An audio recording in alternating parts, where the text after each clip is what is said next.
Coffee Break Italian, Season 2, Episode 21.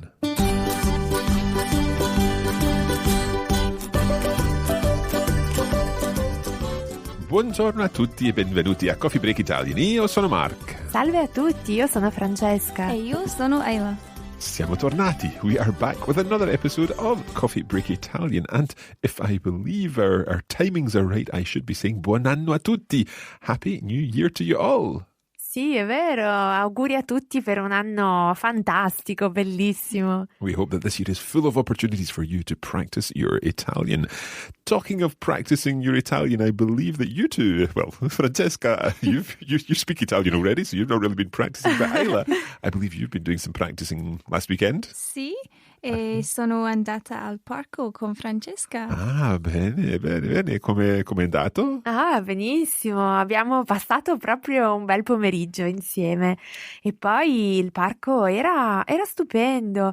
Gli alberi erano coperti di neve, c'era molta gente, ma faceva un po' freddo, ovviamente. Okay.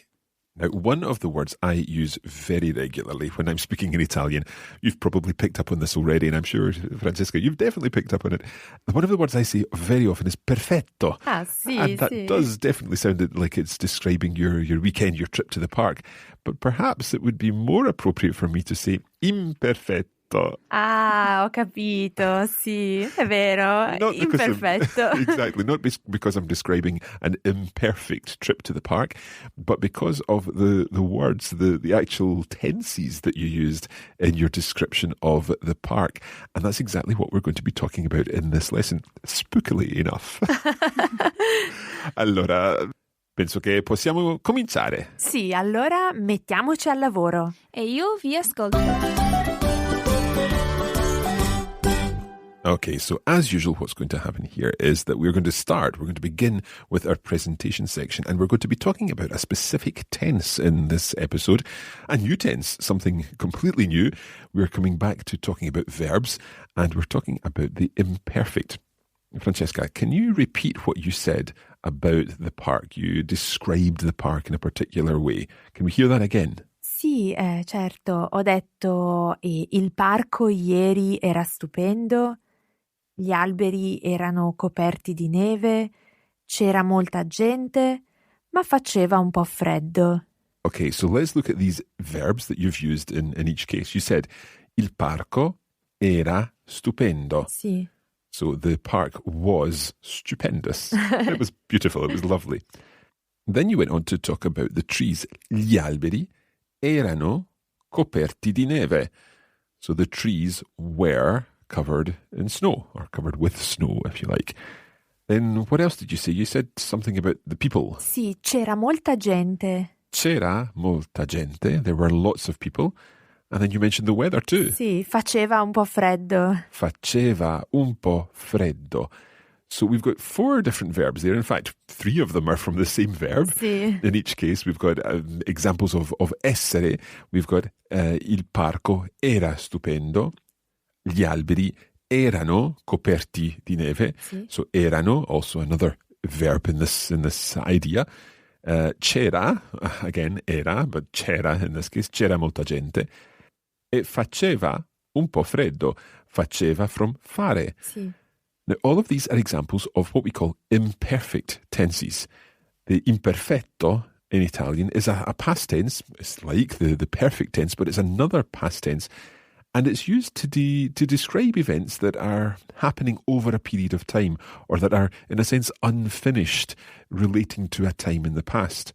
It's also the tense that we very, very often use to describe pretty much anything in the past that lasts for a certain amount of time.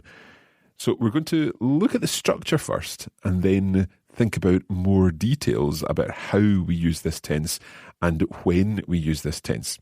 Francesca, can you give us a kind of overview of the imperfect tense in Italian? Sì, I think our listeners will be happy to find out that imperfetto is a very regular tense. Yay. So unlike passato prossimo, which has a lot of irregularities, imperfetto is pretty regular. Okay. There are a couple of irregularities, but we'll come to them later. Yeah, very few. Let's focus first on regular endings and regular conjugations of the imperfect tense. Okay. We can start from are verbs, first conjugation. So as usual, we take the stem of the verb. Let's take, for example, andare, to go. Okay, and that's very interesting to begin with because andare normally you would associate with being an irregular verb. But the good news is that in the imperfect, andare, like many verbs, is it's regular. Okay, so let's take andare, and then what are you going to do to andare? As usual, we work with the stem of the verb. So we work with and we get rid of the are ending of the infinitive. Okay. And we will attach the endings for the imperfetto to the stem. So, for example, with andare, we have andavo, andavi, andava, andavamo, andavate, andavano. Okay. Just before we go on, what I'd like to do is just give one translation of this so that we can work with the English as well. I think that will help our listeners associate the verb in Italian with what it means also. So one translation of andavo could be I was going. Sì. Okay, so I was going. Andavo. You were going. Andavi. He or she was going. Andava. We were going. Andavamo. You all were going. Andavate. And they were going. Andavano. And watch the accent, the emphasis on andavano. Andavano. Okay. So in this case, we're translating the imperfect as I was doing something, you were doing something. And that's one way of translating it into English. Let's stick with that and look at the ere and ire endings. And the fantastic thing here is that you can almost guess them. Yes, of course. Okay, so which verb are we going to take as an ere verb? Let's take to take. Okay. Prendere.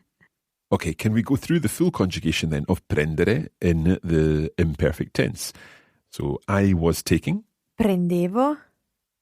You were taking. Prendevi. He or she was taking. Prendeva.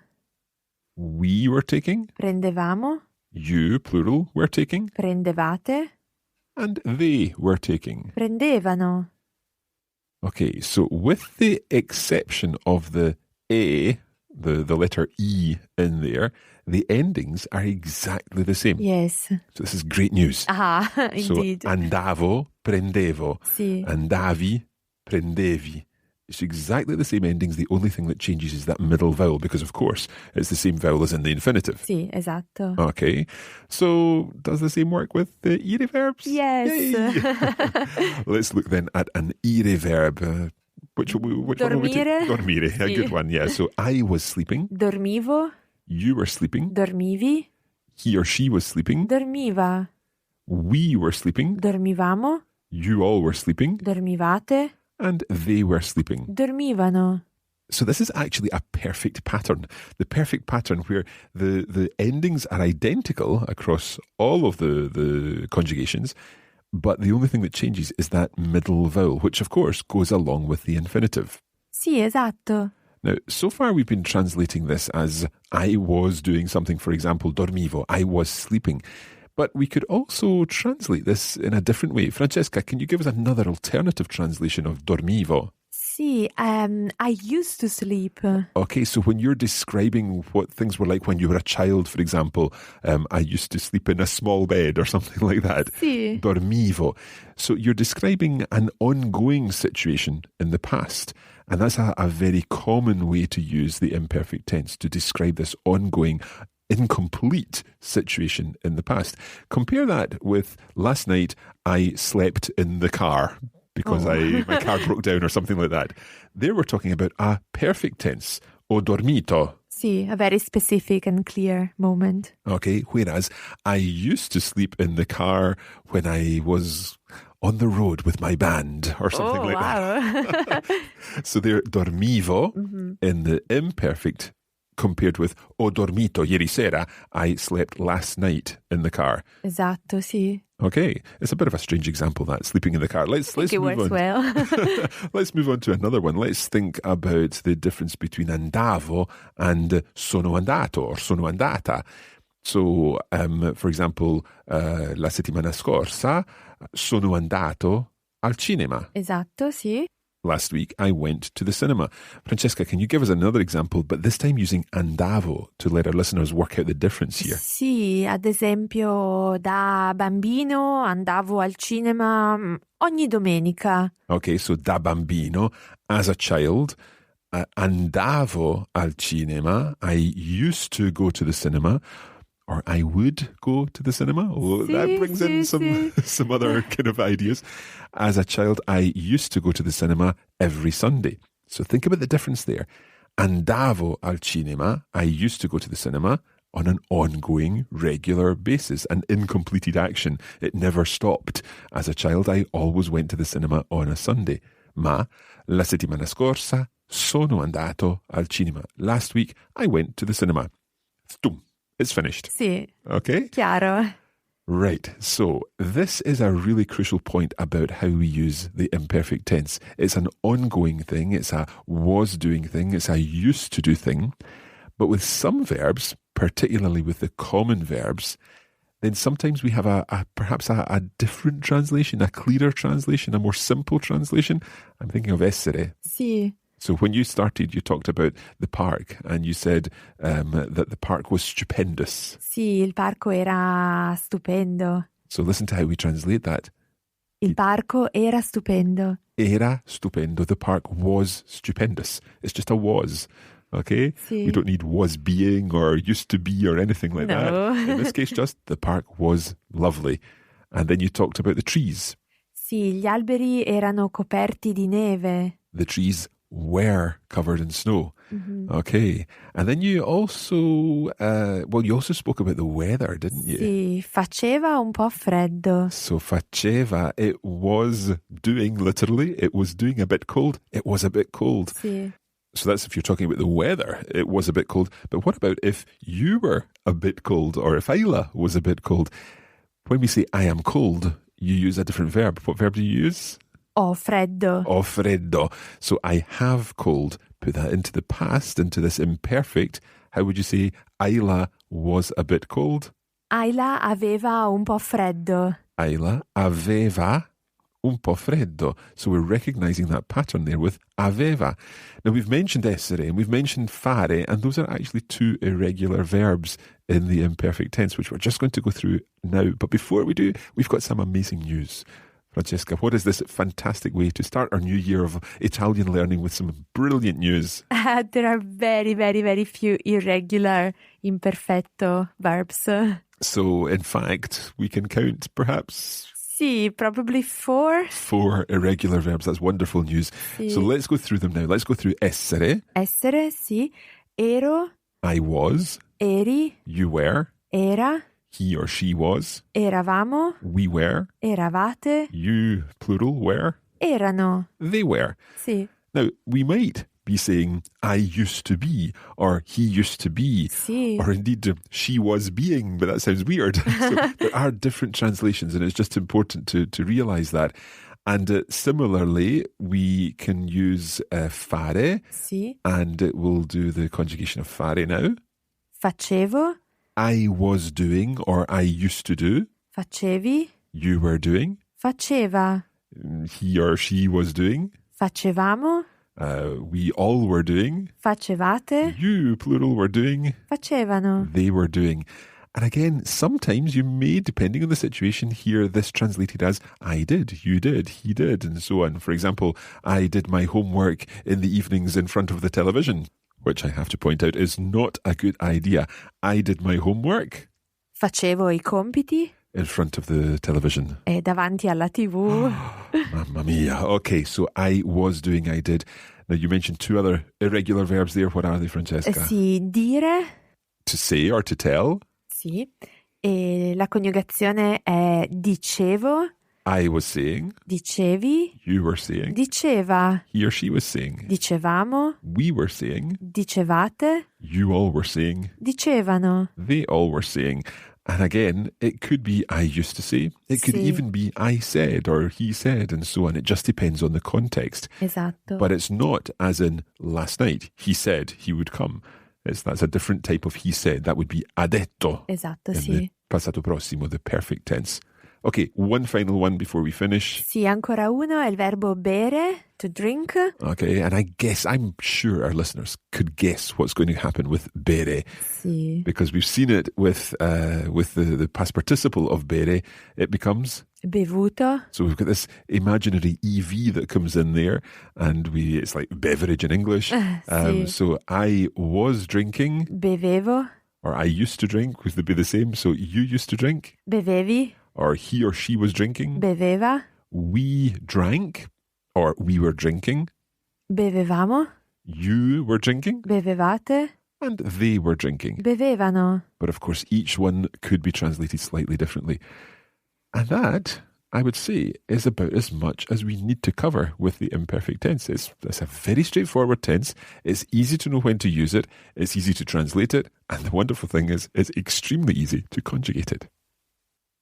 Va bene? Sì, benissimo. Let's pause for a moment, and we'll be back in a moment to practice all of this with Isla.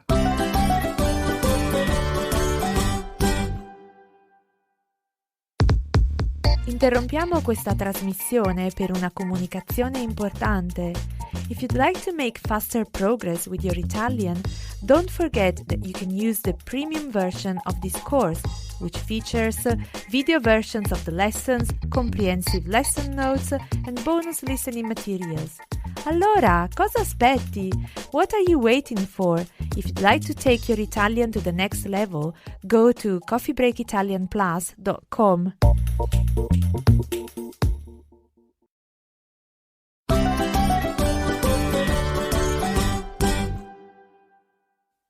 Bentornati. We are back. We're talking about the imperfect tense today, and we're back with Isla for some practice. Allora, Isla, com'era?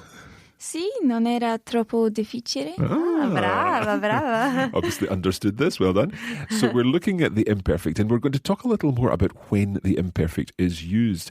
And in order to do this, we're going to be looking at different aspects, different areas of life, of language, and we're going to be focusing on when the imperfect is used in the past. Almost all of these look at description, when we're describing things in the past. Sì. Now, I'm going to do this in a particular order, and I'll explain at the end why it's in a particular order. You might be wondering what's going on here, Francesca. Oh, mamma mia. Non abbiamo parlato di questo. No. It's a wee bit of a surprise for Francesca here. But what I'd like to think about is, first of all, when you're describing people. So, Francesca, can you give us an example of describing someone in some way using an imperfect tense? Sì, vediamo. Mia nonna era sempre gentile con tutti. Okay, so there you're describing what a particular person was like. You're describing a person. Isla, can you work out what that means? Was it my grandma was always very nice to everyone or with everyone? Yeah, exactly. Sì. Mia nonna era, from essere, sempre gentile con tutti. Okay, so that's a person or people. Give us another example there of people. Sì, Giovanni era un bambino simpatico ma timido. Okay, so see if we can work this out. Giovanni era un bambino simpatico ma Timido. Isla, can you work that one out? Giovanni was a very friendly but shy child. Sì, Okay. perfetto. So we're describing people. Describing la nonna or Giovanni and so on.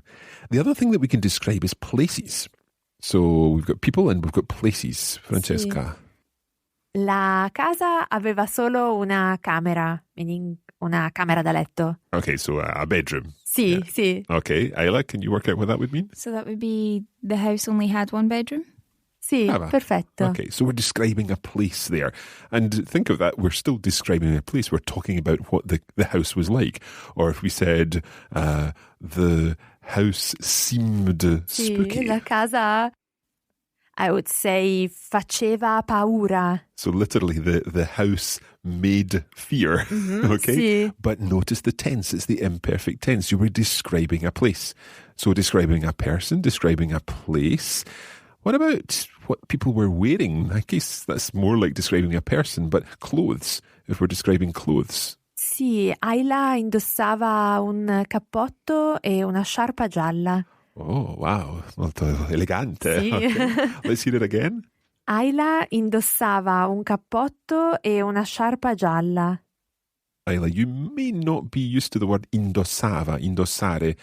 I don't think I am. It means the same as portare, So to wear? to wear, okay? Sì. So let's hear the sentence again. Isla indossava un cappotto e una sciarpa gialla. So can you work out what you were wearing, Isla?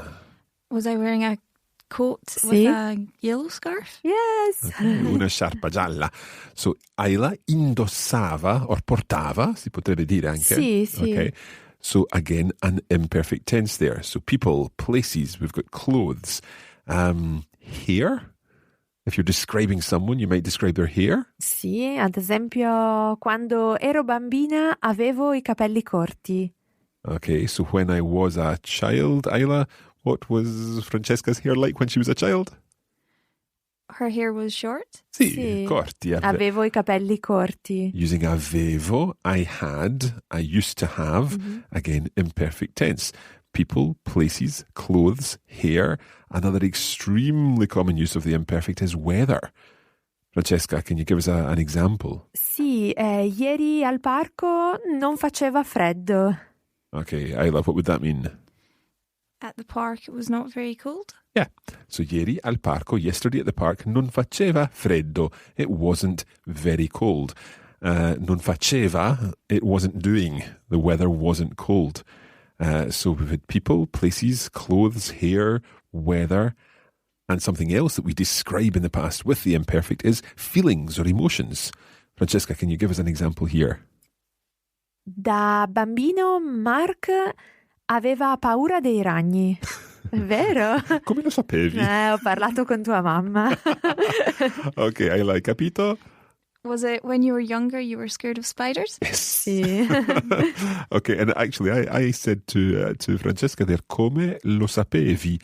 How did you know that? How were you knowing that? Using another imperfect tense, how were you knowing that? So far, when we've been talking about descriptions, we've been describing people and places and clothes and hair and weather and feelings. I've been saying these in a particular order. And the reason for that is because I have got this mnemonic that I came up with many years ago when I was starting to learn different languages and the imperfect tense, in particular Romance languages like Spanish and French and Italian. When we're talking about descriptions, then I always have this idea of, and this might sound a little strange, but I always think of Peter Pan changes his wig frequently, or perhaps terribly frequently. Peter Pan changes his wig terribly frequently, and each letter there stands for something. So Peter Pan, people and places, changes, clothes, his wig, hair and weather, frequently, F standing for feelings. So each letter there stands for a different word or a different aspect of the situations when we use the imperfect tense to describe things. If you want to add in terribly, you can add in time too, because time is something else that you use to talk about the imperfect tense. It was 9 o'clock. Erano le 9. Sì. Okay. So what we'd love you to do is come up with your own mnemonic. And of course, the key thing about a mnemonic is the fact that the more ludicrous, the more outlandish, the better, because it will help you remember it. So if you come up with your own mnemonic, and it can be in any order, you can juggle around these letters, come up with your own mnemonic, and you can post that on our Facebook page. We'd love to see what you come up with to remember the ideas of when you use the imperfect to describe things in the past. Sì, che buona idea, Mark. We are really looking forward to seeing all the ideas of our listeners. Okay. Let's do a little more practice. Isla, I think what we should do is pick some other verbs. And based on the rules that we've learned so far, can you conjugate these verbs in the imperfect tense? Let's take an are verb. Francesca, can you come up with a nice are verb? Sì, guardare, to watch. Okay, so Isla, you're going to be thinking about I was watching, you were watching, and so on, using the imperfect tense. Can you try and conjugate that, please, for us now? Okay, I'll have a go. Guardavo, guardavi, guardava, guardavamo, guardavate, guardavano. Right, okay. There's a couple of things in there, and they're very, very natural mistakes. I remember making these mistakes myself. In fact, sometimes I still make them. Isla, can you try the we form again? Listen to Francesca. Guardavamo. Guardavamo. Brava. Okay, so the stress is still going on your second last syllable. Guardavamo. And the same happens with the voi form. Francesca? Guardavate. Guardavate. Brava, sì. However, you got the they form correct. That's where there is a change in the stress. So it's they used to watch. Guardavano. Guardavano. Perfetto. Okay. Let's use these same rules and apply them to another verb, another ere verb. Ere, ok. Leggere, to read. Isla, can you have a go at I was reading, you were reading, or I used to read, you used to read, and so on? Okay. Leggevo. Leggevi, leggeva, leggevamo, leggevate, leggevano. Brava. What's the last one? Leggevano. Leggevano. Okay, Sì, so it's always sì. that loro form that changes. Leggevo, leggevi, leggeva, leggevamo, leggevate, leggevano. Leggevano. Bravissima. Okay, try an ire verb. Sì, un verbo ire, capire, to understand. Does capire in the imperfecto still take the isque rule? Good question. No, there is no isk in the imperfetto. Okay, so you forget about the isk for the imperfect. So how would you say I used to understand or I understood? Capivo. Capivo, that's Sì. right, yeah. So continue the conjugation. Capivo, capivi, capiva, capivamo, capivate, capivano. Brava. Bravissima. Perfetto. Sì. Oh, perfetto o imperfetto, forse. Okay.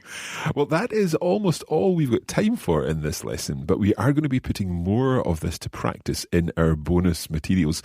There's a lot to talk about with the imperfect, and we'll be doing some more practice of that in our bonus listening. So for now, è tutto per oggi.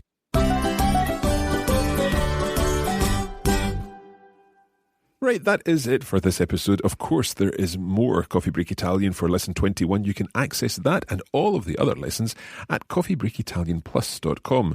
There are the video versions of the materials where you can see the words on the screen, and also the lesson notes and bonus listening materials. And in the bonus listening materials for this week, we're doing some further practice of imperfect tenses.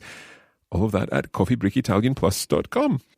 And don't forget to post on our Facebook page about your version of how Peter Pan changes his wig terribly frequently. That's at facebook.com/coffeebreakitalian. And if you are on Twitter, you can find us as Learn Italian. And if you'd like to find out what happens behind the scenes here at Coffee Break Languages, search for Coffee Break Languages on Instagram. And today I think we'll post a photo of the pastéis de nata, the Portuguese cream cakes that my son Matthew has made for us today here in the studio. Grazie Matthew, non vedo l'ora. È tutto per oggi, grazie molte e arrivederci. Alla prossima. Ciao ciao.